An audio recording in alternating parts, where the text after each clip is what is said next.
Hi, I hope you're having a wonderful day. And if you're not having a wonderful day, that's okay as well. My name is Steve Major. I'm doing these series of videos to try to give you some information that might be helpful to you. My topic today is embrace your struggles. Um, uh, as I've said in the start of most of my videos, it's important to understand if you're in a crisis and struggling right now and you need help immediately, that you should seek that help. If you have a friend or family member you can reach out to, if you need to speak to a professional or go to an emergency department because you're really in crisis, then I obviously would want you to do that.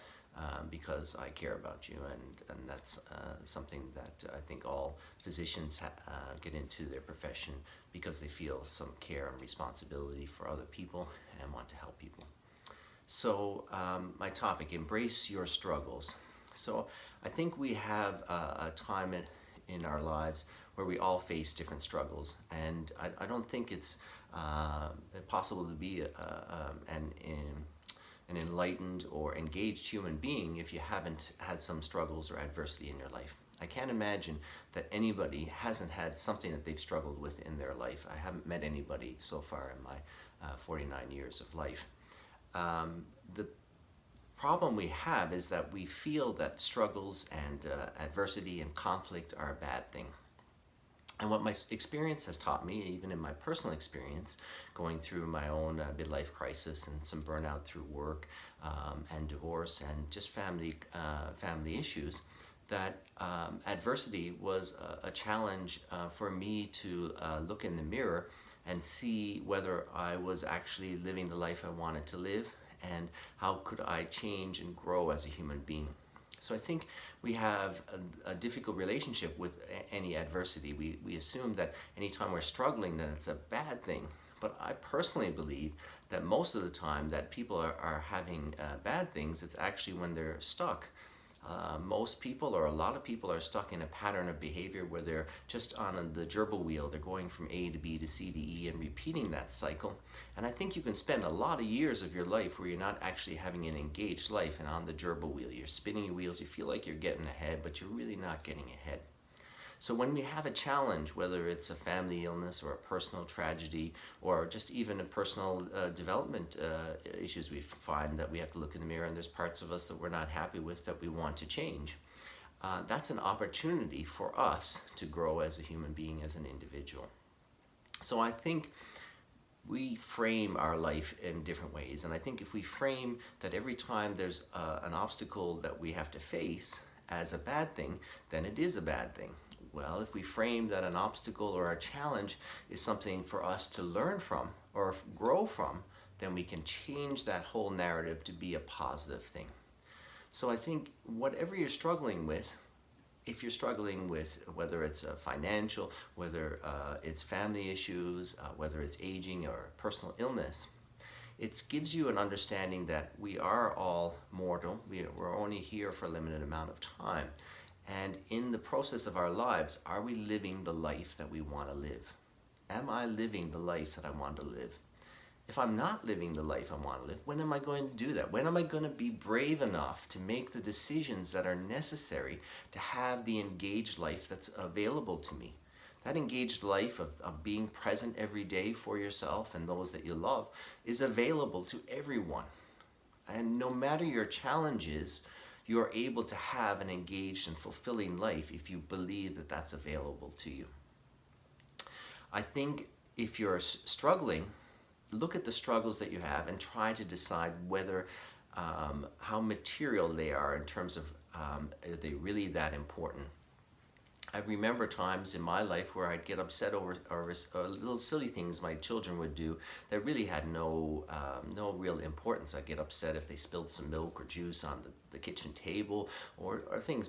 When I look back at those points in time, it was a problem with me. I was really stressed at the time and got upset with them when really if they spill milk, they just spill milk. It's not a big deal. So sometimes we get stressed about things that are really not a big deal. When you're upset about something, maybe you stop for a minute and say, is this something I should really be upset about? If it's not, then why am I getting all wound up? Why am I putting all my stress hormones so high? Why am I driving up my cortisol? Am I making myself so tense that I'm going to have a terrible day? I mean, I had this happen to me recently. I was driving on a street and a teenager walked right in front of my vehicle, and I had to stop abruptly. And that I was so upset that, you know, I almost hit somebody, but he didn't care. He walked across the road as if it didn't matter if I struck him or if I ran him over. I was the one who was all upset about it. And after a minute or two, I realized, well, why should I be suffering for a decision somebody else made that I had no control over? And then I came back to my breath. I breathe. I'm going to breathe. I'm going to take 10 slow breaths. Okay, 10 slow breaths. Okay, I'm okay. I don't need to let other people's actions make me all upset and then drive me crazy. So I think anytime we have an adversity or a struggle or something that upsets us, first we want to really understand, is it something I should be upset about? If it is something I should be upset about, what do I have the power to control in that situation? If I'm upset because a relative of mine has a drug addiction and is stealing and has all sorts of problems, I can't really control that. I can't take that person and get them fixed. We can't fix anybody else. As a physician, I don't fix anybody else. I help people fix themselves. So understanding what I control and what I don't control is also part of that process in terms of our adversity and struggles. If we lose a loved one and it's a tragic situation, I can't control that event happened.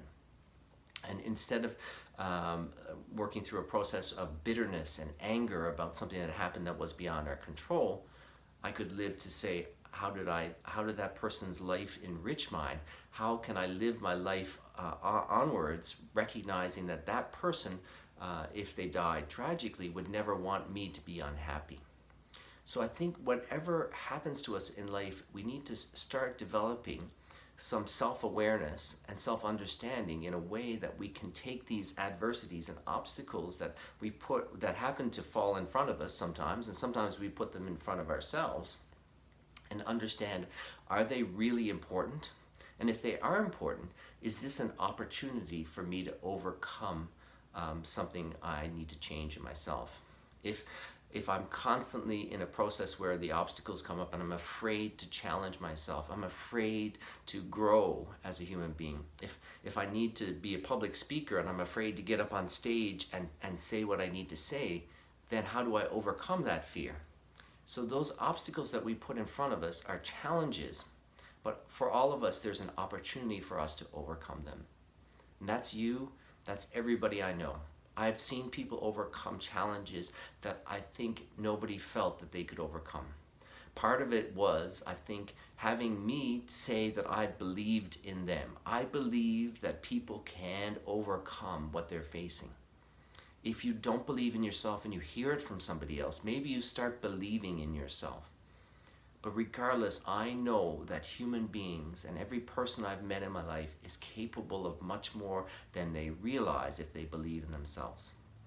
So whatever you're struggling with, whatever you have in your life going on right now, take this opportunity to understand what is meaningful to you and then figure out what you want in your life. And I think if you're a younger person, if you're in your 20s, or even if you're a teenager and you have the opportunity to embrace that struggle and overcome it, what great and even more fulfilling life can you have than somebody who waits until they're 40 and has a midlife crisis? Don't have a midlife crisis at age 40. Have your midlife crisis at age 20, so that you live the engaged life that is available to you from your outset as an adult. So I'm not sure this resonates with you. I'm hoping that challenges you to understand that any adversity you can overcome. Anything that is challenging you, you can overcome. Whatever challenges you is an opportunity for you as a human being to grow and understand yourself better.